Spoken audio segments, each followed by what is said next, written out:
Hi there, this is Mike Graham of Weightloss and Personal Development, and today I want to talk to you about a matter of confidence. A lot of people think they are not enough. They have this program running through their brains, through their minds, and it informs their every movement. They believe they are not enough. And it's a very common affliction. And it's a very general one, to say you're not enough. Not enough at what, you might ask? Not good enough, not worthy enough, not deserving enough, not the right sort of stuff. Okay, well, let's address that. What standard are you judging yourself by? Because it's quite easy to get into mind games with oneself, because one has on board the mind, the nutter, the ego, which is always trying to tell one nasty things. We think tens of thousands of thoughts every day, and 2/3 of them are negative. So we're bound to be critical of ourselves at certain points.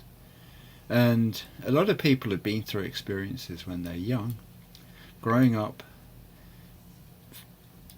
Important people have told them that they haven't done well, they need to buck up, they haven't done this right, they're having no said to them an awful lot. And they're basically told outright they're not enough, they have to shape up or whatever. And these sort of things run deep. When somebody important says that to you, you take it on board as a youngster, as a child. The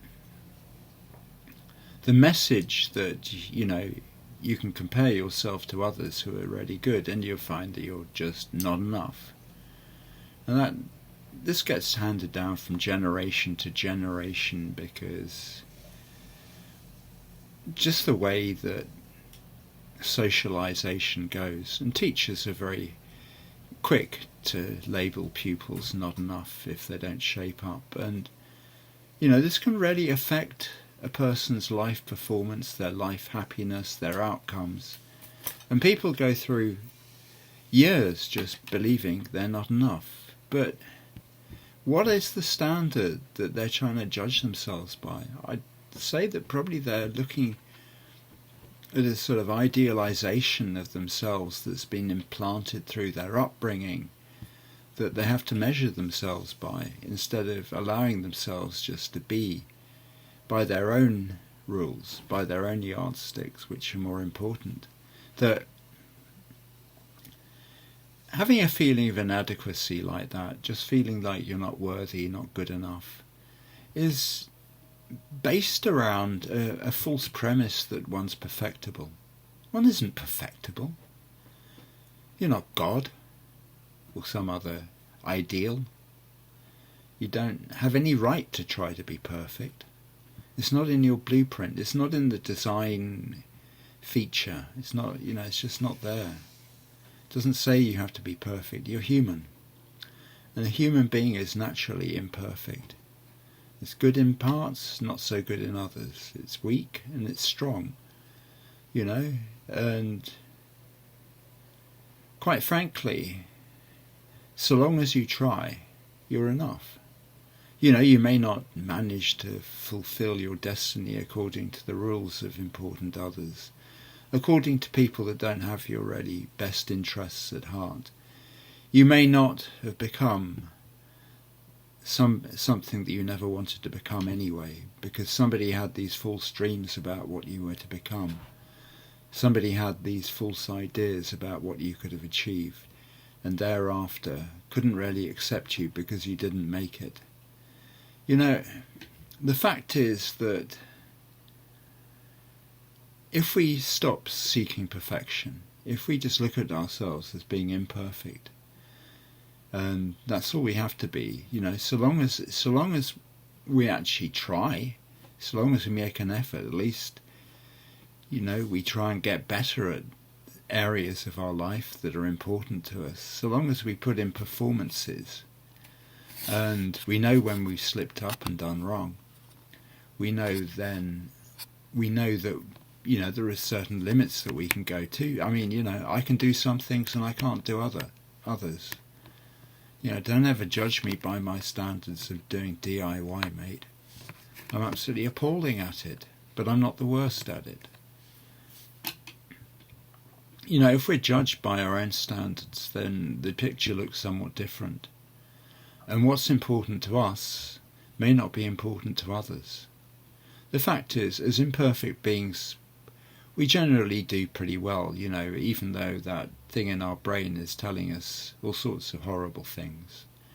And you're not going to get away from it that easily. It's always coming up with rubbish. It's there. It's designed to spew toxic stuff at us about ourselves. And we don't really have to hook into it. If you can separate yourself from it, say you can stop your thoughts, stop thinking, go into a technique called no mind, which is shown to me by Andy Shaw.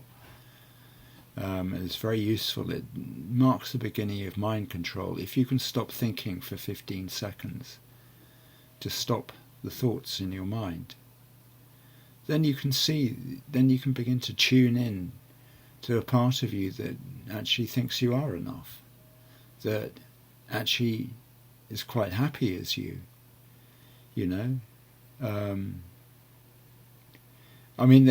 Our conditioning takes a lot of persuasion against, I guess, and the standards we set ourselves, and as society is supposed to progress, the standards become even harder, and we have to shape up even more. But a lot of people have gone through this process of life and thinking that they weren't enough, but they didn't actually ever have to become perfect. And it's sad that you can live a whole life under the illusion that you should be more. But the point is that you don't have to be more, because you don't have to be some kind of Superman. You just merely have to be human and to accept yourself as that. And you may not know yourself completely. And when you do know yourself, you may realize that you're quite enough, that you're more than enough, and that you can be happy to be yourself. Because it's not very good for one to go through life not thinking that one's enough. I've had these realizations from time to time. There was nothing that I needed to do.